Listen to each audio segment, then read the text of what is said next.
صلی اللہ علیہ وسلم صلی علیہ صلاۃ وسلام علیک یا رسول اللہ صلی اللہ تعالیٰ علیہ وسلم۔ یہاں سے ایک آج بہت اہم مسئلہ جو ہے بیان کیا جاتا ہے کہ اجنبیہ عورت کے چہرے کی طرف اگرچہ نظر جائز ہے جبکہ شہوت کا اندیشہ نہ ہو، مگر یہ زمانہ فتنہ کا ہے۔ اس زمانے میں ویسے لوگ کہاں ہیں جیسے اگلے زمانے میں تھے، لہٰذا اس زمانے میں اس کو دیکھنے کی ممانعت کی جائے گی، مگر گواہ قاضی کے لیے کہ یہ وہ وجہ ضرورت ان کے لیے نظر کرنا جائز ہے۔ اور ایک صورت اور بھی ہے، وہ یہ کہ اس عورت سے نکاح کرنے کا ارادہ ہو تو اس نیت سے دیکھنا جائز ہے کہ حدیث میں یہ آیا ہے کہ جس سے نکاح کرنا چاہتے ہو اس کو دیکھ لو کہ یہ ببقائے محبت کا ذریعہ ہوگا۔ اسی طرح عورت اس مرد کو جس نے اس کے پاس پیغام بھیجا ہے دیکھ سکتی ہے، اگرچہ اندیشہ شہوت ہو، مگر دیکھنے میں دونوں کی یہی نیت ہو کہ حدیث پر عمل کرنا چاہتے ہیں۔ یہاں پر دیکھیں، یہ جو مسئلہ بیان کیا گیا یہ ایک بہت اہم مسئلہ ہے جس پر ہم لوگوں کو توجہ دینا چاہیے اور عمل بھی کرنا چاہیے۔ ہم ان مسائل پر عمل نہیں کرتے ہیں، پھر ہمارے اوپر پریشانیاں آتی ہیں، گھروں کے اندر بگاڑ پیدا ہوتا ہے۔ وہ وجہ کیا ہے؟ جیسا کہ احادیث کریمہ کے اندر یہ بیان کیا گیا ہے کہ جب تم رشتہ کرو، جب تم کہیں اپنے بیٹے کی شادی طے کرو یا اپنی بیٹی کی شادی طے کرو، تو چاہیے یہ کہ اگر آپ اپنے بیٹے کی شادی کسی کے یہاں طے کر رہے ہیں تو چاہیے کہ بیٹے کی پسند ہونا ضروری ہے۔ بیٹا اس لڑکی کو دیکھ لے تاکہ اس کا دل مطمئن ہو جائے۔ اگر آپ نے اس کے موافق شادی نہیں کی، آپ نے شادی اس کی کر ڈالی، پتہ یہ چلا کہ بعد کو لڑکے کو وہ لڑکی پسند ہی نہیں ہے، یا معاملہ یہ ہوا کہ لڑکی کو لڑکا پسند نہیں ہے، پھر کیا ہوتا ہے؟ پھر گھر کے اندر بگاڑ پیدا ہوتا ہے، پھر محبتیں پیدا نہیں ہوتی، بلکہ اس کے کیا ہوتا ہے؟ بگاڑ پیدا ہوتا ہے۔ وہ کیوں ہوتا ہے؟ اس لیے کہ وہاں پر جو ہے وہ ان کا دل ہی نہیں مل رہا۔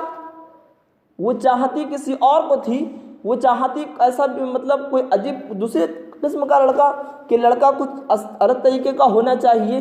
کسی کی خواہش ہوتی ہے کہ میں کسی عالم سے کروں یا کسی حافظ سے کروں یا کسی پڑھے لکھے سے کروں شادی، تو ہر کسی کی ایک چوائس ہوتی ہے، ہر کسی کی ایک اپنی دلی خواہش ہوتی ہے۔ لیکن ہمارے گھروں کے اندر کیا ہوتا ہے کہ اگر لڑکا ہے وہ چاہتا ہے کہ میرے والدین جو کہیں گے، میرے والدین دیکھیں گے میرے لیے تو وہ میرے موافق ہی ہوگا معاملہ، یعنی کہ وہ خلاف نہیں کریں گے اور بہتر سے بہتر ہی میرے لیے دیکھیں گے۔ تو ایسی صورت میں یہ معاملات ہے کہ اگر اسی لڑکے کے موافق اگر کسی لڑکی کو دیکھا گیا اور وہ بہتر ہے، اس کے ہر معاملات ٹھیک ٹھاک ہیں، تب تو گھر کے اندر کوئی بگاڑ پیدا نہیں ہوتا ہے، پھر ان کی زندگی خوشحال نظر آتی ہے۔ لیکن چاہیے یہ کہ اگر آپ کسی لڑکی کا رشتہ طے کریں یا کسی لڑکے کا رشتہ طے کریں تو چاہیے کہ پہلے دونوں کو دکھا دیا جائے۔ اگر لڑکے کی شادی آپ طے کر رہے ہیں تو یہ چاہیے کہ لڑکی کو دکھا دیا جائے، لڑکے کو، تاکہ اس کے موافق اگر معاملات ہوں گے تب تو ٹھیک ہے، آپ کے گھر میں معاملات ٹھیک رہیں گے۔ لیکن یہ زمانہ جو ہے نا، یہ اس وقت لوگوں کا معاملات ہے۔ زمانہ تو اپنی جگہ ٹھیک ہے، لیکن جو لوگ ہیں نا اس وقت، یہ اب تو معاملات یہ سمجھتے ہیں، جیسا کہ یہاں اس کے اندر بتایا گیا کہ آج کل ویسے لوگ نہیں جیسا کہ پہلے لوگ پائے جاتے تھے، آج کے وقت میں ویسے نہیں ہیں۔ اگر یہ کہہ دیا جائے نا کہ ہمارا بیٹا جو ہے آپ کی لڑکی کو دیکھنا چاہتا ہے، شادی سے پہلے آپ کی بچی کو دیکھنا چاہتا ہے، پھر ہی ہم رشتہ جا کر کے طے کریں گے اور پھر ہی پکا کریں گے، تو گھر والے اس پر آواز اٹھائیں گے، ارے یہ کون سی بات ہوئی کہ تم اپنے بیٹے کو ہماری جو ہم اپنے لڑکی تمہاری لڑکی کو دکھائیں شادی سے پہلے؟ یہ تو ہو ہی نہیں کبھی معاملات، تمہارے بچوں کو ہم کیسے دکھائیں؟ یا اگر آپ کے بچے تو آپ اپنی طرف سے کہتے ہیں، حالانکہ شریعت جو کہتی ہے ہم اس پر نہیں بلکہ لوگوں کو دیکھتے ہیں۔ اور اس کے علاوہ ہم اپنی بچیوں کو روڈ پر لے کر جاتے ہیں، بازاروں میلوں میں لے کر کے جاتے ہیں، جب غیر محرم کی ان پر نگاہیں پڑتی ہیں تب اس وقت شرم و حیا نہیں رہ جاتی ہماری؟ اس وقت ہماری شرم و حیا کہاں چلی جاتی ہے؟ اس وقت ہم تو ڈوب کر مر جانا چاہیے تھا۔ اس وقت جنہیں کتنے سارے غیر محرم کی نگاہیں تمہاری بچیوں پر پڑ رہی ہیں، تمہاری عورتوں پر پڑ رہی ہیں، تب اس وقت ہمیں شرم و حیا نہیں آتی؟ اس وقت ہم نہیں کہتے کہ دوسرا شخص ہماری بچی کو دیکھ رہا ہے۔ جب یہاں رشتے کی بات آتی ہے، جہاں زندگی کے معاملات کی بات آتی ہے، تو وہاں پر یہ ہم کہتے ہیں کہ ارے ہم اپنی بچوں کو شادی سے پہلے کیسے دکھائیں؟ یہ معاملات پیش آتے ہیں۔ کیوں؟ یہ صرف اس لیے کہ ہم نے شریعت کو بالائے طاق رکھ دیا۔ لوگوں کو دیکھتے ہیں کہ یہ عوام ہم پر انگلی نہ اٹھائے، تم دنیا کو دیکھتے ہو یہ دنیا تم پر انگلی نہ اٹھائے۔ تم آج دنیا کو یہ دیکھ کر کے جی رہے ہو، آج تم پر دنیا اگر انگلی اٹھائے گی تو بتاؤ جب مر کر کے تم جاؤ گے قبر کے اندر، پھر وہاں پر کیا جواب دو گے؟ تم دنیا کی تو رسوائیوں سے بچ سکتے ہو، لیکن اس قبر کی پھر سختیوں سے کیسے بچو گے بتاؤ؟ میدان محشر کی گرمی سے کیسے بچو گے بتاؤ؟ سرکار کے سامنے جب تم کھڑے ہوگے تو پھر اس وقت تم کیا جواب دو گے بتاؤ؟ خدا کی بارگاہ میں جا کر کے تم پھر کیا جواب دو گے رب کائنات کی بارگاہ میں؟ دنیا کے اندر تو ہم کہتے ہیں ارے لوگ ایسا کہیں گے بتاؤ فلاں کی بچی کو ابھی سے شادی ہوئی نہیں اور شادی سے پہلے دکھا رہے ہیں۔ مطلب تم دنیا دیکھ کر جی رہے ہو، تم دنیا کو دیکھو گے تو بتاؤ پھر مرنے کے بعد کیا کرو گے؟ تو اس لیے تمہیں دنیا کے اندر چند دن رہنا کہ تمہیں پتا ہے کہ تم اپنے بچے کی شادی کر پائے نہ کر پائے، تم اس سے پہلے ہی دنیا سے چلے گئے، بتاؤ پھر کیا ہوگا تمہارا؟ تم تو یہی کہتے رہے ارے نہیں وہ تو ہم اپنی لڑکے کو جو ہے وہ بچی کو ہم دکھائیں گے ہی نہیں۔ بھائی وہ بچی کو شادی سے پہلے کیسے دکھا دیں ہم؟ لوگ کہیں گے ارے یہ کون سی بات ہوئی، یہ تو کبھی ہوا ہی نہیں ہمارے گھرانے میں، یہ تو ہمارے بڑے بوڑھے سے چلا آ رہا ہے، کبھی کسی کو لڑکی کو دکھایا ہی نہیں ہم نے، نہ ہمارے کسی لڑکے نے کسی لڑکی کو دیکھا۔ بھائی یہ کون سی بات ہوئی؟ یہاں معاملات دل کے ہوتے ہیں۔ جب یہاں معاملات دل کے ہوتے ہیں، جب دونوں طرف سے پسند معاملات ہوں۔ سرکار کی بارگاہ میں ایک صحابی رسول تھے، بڑا کالے سے تھے، سرکار کی بارگاہ میں آئے عرض کرنے لگے یا رسول اللہ میں شادی کرنا چاہتا ہوں۔ میرے آقا نے ارشاد فرمایا کہ بتاؤ تمہیں کوئی پسند ہے؟ تو کہا ہاں ایک شخص کا نام بادشاہ کی بچی مجھے پسند ہے بہت۔ سرکار نے فرمایا جاؤ اور ان سے جا کر کے تم کہو کہ میں جو ہے آپ کی بچی سے رشتہ کرنا چاہتا ہوں، دیکھ کر کے آؤ۔ سرکار نے فرمایا جاؤ دیکھ کر کے آؤ وہاں اور ان سے بات کرو جا کر کے۔ سرکار کہ جاؤ مجھے سرکار نے بھیجا ہے۔ آپ جب پہنچے اس بادشاہ کے یہاں جا کر کے کہا کہ ایسا ہے میں آپ کی بچی سے شادی کرنا چاہتا ہوں۔ اتنی بات سنی تو بادشاہ کہنے لگا اور اس کے جو نوکر چاکر تھے کہنے لگے کہ تیری شکل دیکھتا ہے اور تو بادشاہ کی لڑکی سے شادی کرے گا؟ کہ تو نے اپنی شکل کو بھی دیکھا ہے، تو اپنی حیثیت کو بھی جانتا ہے اور تو شادی کرنا چاہتا ہے ایک بادشاہ کی لڑکی سے؟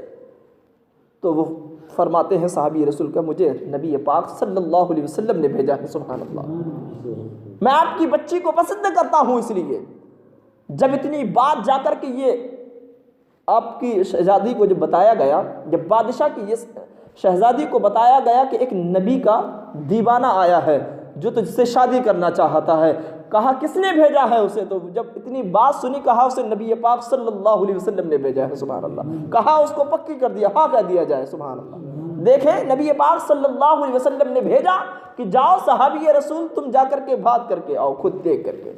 وہ صحابی رسول گئے اور شادی معاملات۔ اور آج ہمارے یہاں معاملات کیا ہوتے ہیں کہ اگر کسی لڑکے نے کسی لڑکی کو پسند کر لیا، دنیا کے معاملہ یہ بہت زیادہ چل رہا ہے، اگر پسند کر لیا پھر معاملات کیا ہوتے ہیں، چاہیے اس وقت اگر کسی کو کسی کی بچی پسند آ جائے تو یہ چاہیے ایسا نہیں کرنا چاہیے کہ فون پر لگ گئے اور بات شروع ہو گئی یا اس کے گلیوں کے چکر لگانا شروع ہو گئے، نہیں، بلکہ چاہیے یہ کہ اس کے یہاں آپ پیغام بھیج دیجئے شادی کا، جو شریعت آپ کو اجازت دیتی ہے۔ اگر کوئی بچی آپ کو پسند آئی تو آپ اس کے یہاں فوراً جو ہے پیغام بھیج دیجئے کہ ایسا ہے آپ کی بچی مجھے پسند ہے، میں شادی کرنا چاہتا ہوں۔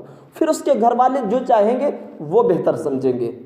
تو اس طریقے سے دنیا کا نصاب، اس طریقے سے شریعت پر ہم اگر صحیح معنوں میں عمل کر سکتے ہیں، ورنہ اگر ہم دنیا دیکھ کر کے جئیں گے تب پھر شریعت کو بالائے طاق رکھ دیجئے، پھر آپ دنیا کے اندر مگن ہو جائیے، پھر اس طریقے سے نہیں ہو سکتا مسلمانوں۔ اس لیے اپنے بچوں سے پہلے پوچھ لیجئے کہ کہیں اس کے دل میں کوئی اور معاملات تو نہیں ہیں، ان کی زندگی کو اپنے سامنے رکھیے، کیونکہ معاملات یہ ہوتے ہیں کہ ان کی زندگی ایسا زیادہ تر یہ معاملات پائے جاتے ہیں اب تو گھر کے اندر بھائی شادی ہو کر کے آئی، پتہ لگا ایک ہفتہ بنی، پھر اس کے بعد کیا، ارے بولیے معاملات نمبر طلاق آ گیا، پتہ کیا چلا کہ وہ شخص جو ہے کسی اور کو چاہتا تھا، اللہ، کہ وہ کسی اور کو چاہتا تھا، پتہ چلا لڑکی کسی اور کو چاہتی تھی، گھر کے اندر آئے بگاڑ پیدا ہو گئے، پھر کورٹ کچہری شروع ہو گئی، معاملات نوبت یہ آ جاتی کبھی کبھی تو جیل میں تک پہنچ جاتے ہیں لوگ، ایسے معاملات آ جائے۔ کیوں آتے ہیں؟ یہ اسی لیے آتے ہیں کہ ہم نے ان کے ارادے کو نہ جانا، اپنے بچے کے ہم نے دل کی بات کو نہ جانا، اس لیے یہ معاملات ہوتے ہیں۔ تو ہمیں چاہیے کہ ہم اپنے گھر کا نظام اگر صحیح رکھنا چاہتے ہیں تو اپنے بچوں پر نگاہ رکھیے، کیا ان کے دل میں ہے، وہ ان کی بات کو اپنے سامنے ان سے ضرور پوچھا کرو کہ بیٹا تم کیا چاہتے ہو۔ بچہ آپ اگر کہیں پڑھنے کے لیے اگر بھیجنا چاہتے ہیں تو بچے کی زندگی کو اپنے سامنے رکھ کر کے اس سے پوچھو بیٹا تو کرنا کیا چاہتا ہے، تو بچہ تو کرنا کیا چاہتا ہے۔ کسی کے دل میں خواہش یہ ہوتی ہے کہ میں کام کرنا چاہوں، کہ میں جو ہے موٹر سائیکل کا کام سیکھ لوں یا میں کارپینٹر کام سیکھ لوں۔ کوئی بچہ چاہتا ہے میں پڑھائی کروں اچھی طریقے سے، پتہ لگتا ہے جو بچہ پڑھائی کرنا چاہتا ہے اسے کام سکھایا جا رہا ہے، اور جو کام سیکھنا چاہتا ہے اسے پڑھائی کرائی جا رہی ہے۔ اب بتاؤ بچہ جس کا دل کسی اور چیز میں لگا ہوا ہے اور تم اس سے کسی اور چیز کا کام لے رہے ہو، تو بتاؤ وہ اس سے کام ہو پائے گا؟ نہیں ہو سکتا مسلمان۔ وہ تمہارے کہنے پر کرے گا ضرور، لیکن وہ چیز نہیں آئے گی اس کے اندر، جو وہ چیز وہ جو چاہتا ہے آپ اس کے اندر ڈھالیے، کیونکہ جس چیز کے اندر بچے کو لگن ہوتی ہے وہ کام بہت جلدی سیکھ جاتا ہے، وہ انسان بہت جلد اس چیز کو حاصل کر لیتا ہے۔ اسی طریقے سے ان کے معاملات ہوتے ہیں، زندگی ہے ان کی زندگی ہے، اس کو سامنے رکھیے۔ آپ کا مقصد صرف اس کو سمجھانا ہے۔ آپ کا مقصد کیا ہوتا ہے؟ صرف سمجھانا اپنے بچے کو، بیٹا دیکھو صحیح بات یہ ہے اور غلط یہ ہے، اگر تم غلط کی طرف جاؤ گے تو لوگوں میں رسوائی تمہاری ہوگی، لوگ تمہیں رسوا کریں گے، لوگ تمہیں ذلیل و خوار کریں گے۔ اسی طریقے سے اپنی بچیوں کو سمجھایا کرو محبت سے بیٹھ کر کے، بیٹا تمہاری زندگی ہماری زندگی ہے، اگر تم غلط قدم اٹھاؤ گی تو ہماری زندگی کیا معاملات ہوگے، لوگ ہم پر کیا کہیں گے، یہ سارے معاملات آپ کے ہاتھ میں ہوتے ہیں۔ اگر بچی کو کوئی شخص پسند آ جائے تو چاہیے کہ اس بچی کو وہ اپنے والدین سے کہے کہ مجھے فلاں لڑکا پسند ہے، یا حق صحیح بات یہ ہے۔